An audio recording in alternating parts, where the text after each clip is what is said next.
Is it too early to make this, or is it too late to make this?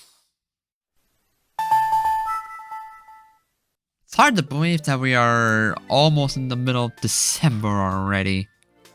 And figured might as well go ahead and make a Pokemon games tier list. Because I got nothing better to do. I tried making the podcast and I struggled. So I'm improvising with this. But anyway, enough of the intro stuff. Let's just go make this list, because that's what we do here. Okay. Yes, I did go through the troubles of getting these in chronological order so that we don't have to go searching for them later. So, start things off. Gen 1.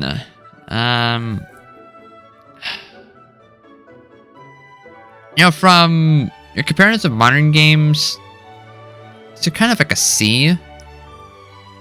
But when you look at other games in the Game Boy, these are more of like a B or even an A. But I feel like B is like right smack dab in the middle. They're fine for what they are, but compared to modern Pokemon games, they are pretty outdated. But I still think they're worth playing every now and then, but it's not exactly a game I want to jump at the chance to play whenever I get the opportunity. Alright, Gold, Silver, and Crystal are next. I'd say they're another B tier. They're a solid upgrade over Gen 1. Crystal brought in being able to play as a female character and a little bit of extra content and moving Pokemon sprites. So that's cool. But outside of that, Johto's cool. I like the music and just overall, it's like I said, it's a really nice upgrade. But level curve in both generations were pretty bad, so you end up grinding for basically a few hours. And honestly, I could care less about that. Alright, moving on from that. Ruby and Sapphire. That's a solid A for me. These were the first games that I got to play growing up. Ruby being in particular. It was not the first Pokemon game I owned. That honor went to Fire Red. But by the time I got Ruby and Sapphire, I just could not put them down. And you know, these were the games that started it all for me, really. Alright, Emerald. That's an S tier. This is a nice upgrade from Ruby and Sapphire. Added a bunch of content. Actually revised the story a little bit. And it is a bit of a harder game, actually. Just overall, it's great. Absolutely. I really do enjoy Emerald. I actually recently replayed it back in 2019. And I very much enjoyed it. It was good. Fire Red and Leaf Green. I think they're a C tier, honestly. No. Below Gen 1, even though these are way more used playable than Gen 1. I think I'll put Fire and Leaf Green in B tier and Gen 1 in C tier.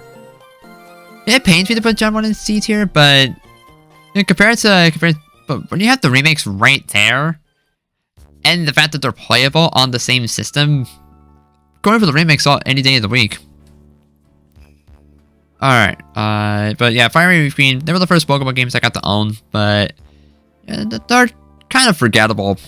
Definitely the safest remakes, probably even safer than Brilliant Diamond and Shining Pearl. Alright, speaking of Diamond and Pearl, fourth generation. Okay, so Diamond and Pearl. Yeah, as much as I love Sinnoh, these are very flawed, even more flawed than BDSP.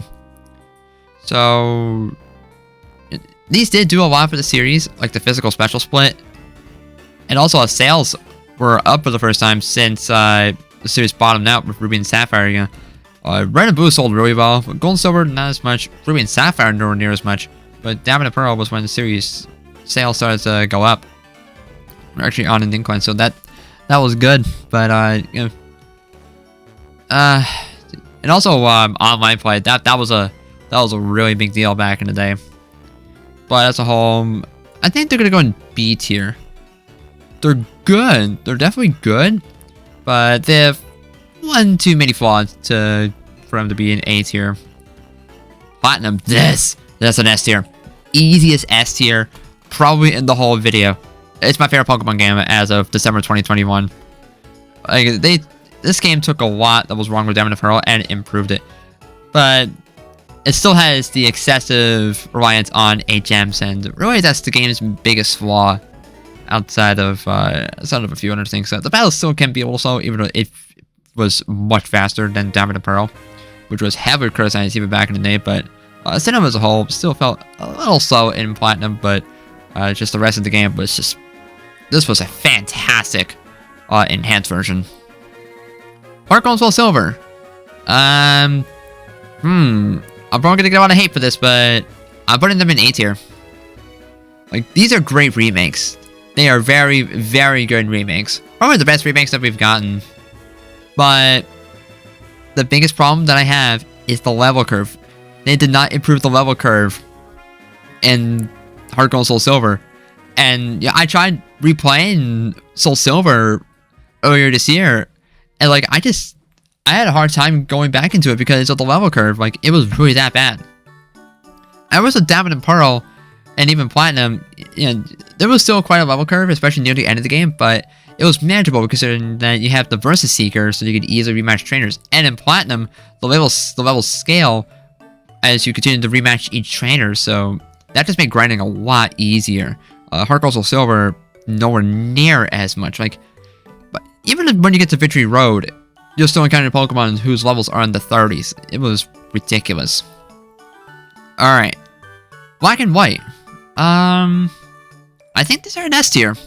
You know, my opinions on these games have taken a 180 ever since they came out. Like, at first I was like, okay, they're good, but not my favorite.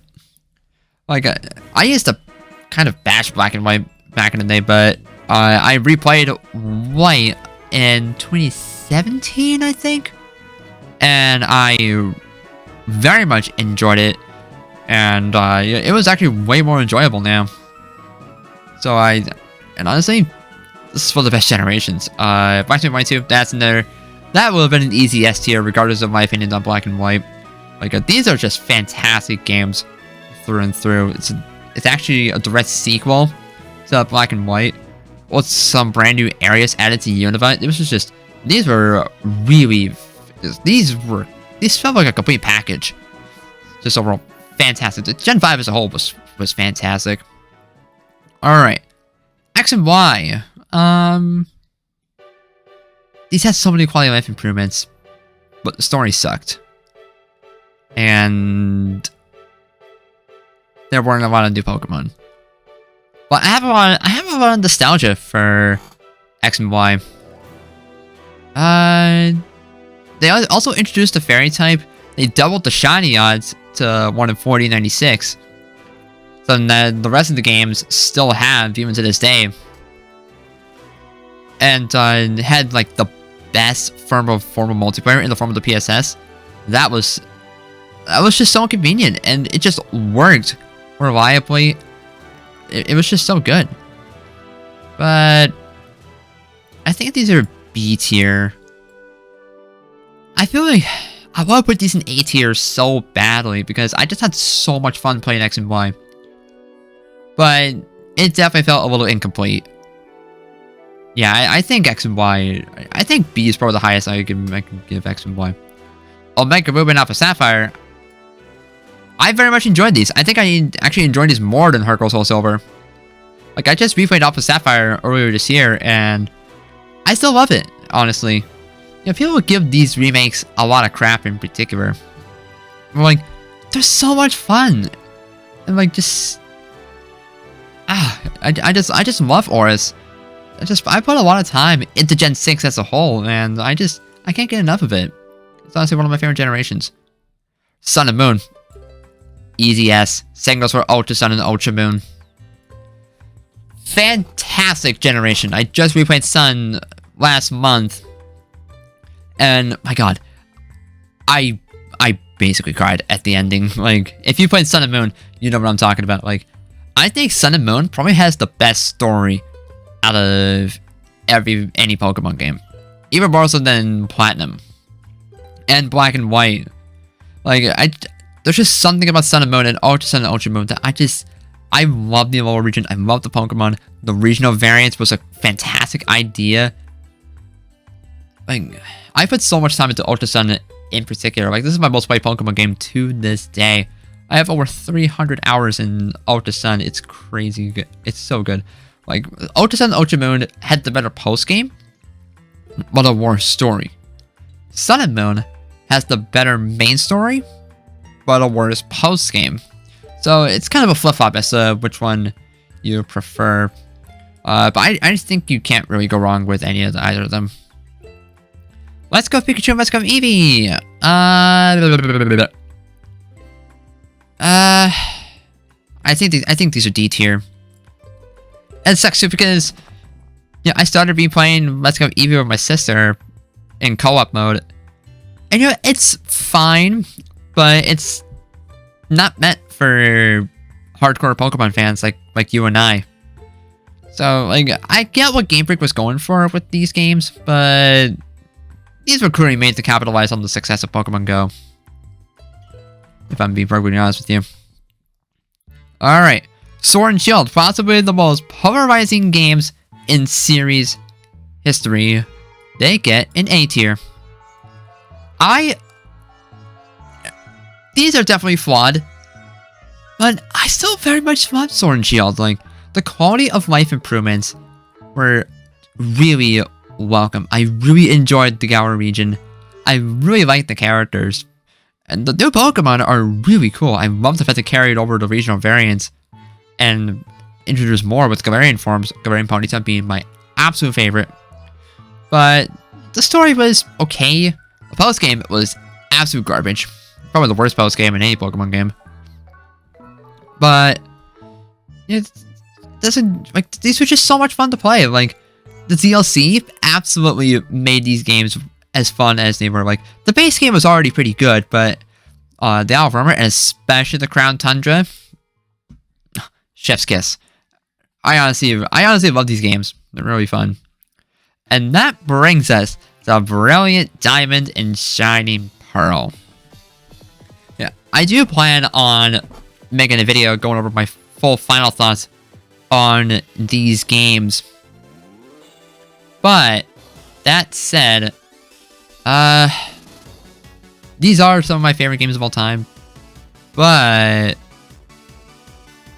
I think these are an A tier. Yeah, if these games fall a bit closer to Platinum, especially when it comes to the Pokédex, then I think these would have been an S tier. They're also kind of buggy, and the movement is really wonky, but they vastly improved the pacing. The soundtrack is fantastic. Probably my favorite soundtrack of any Pokemon game. Probably my favorite soundtrack of any video game, period. Like, it is so good. I love the aesthetics. And it just feels really nice to experience the Sinnoh region on the Switch.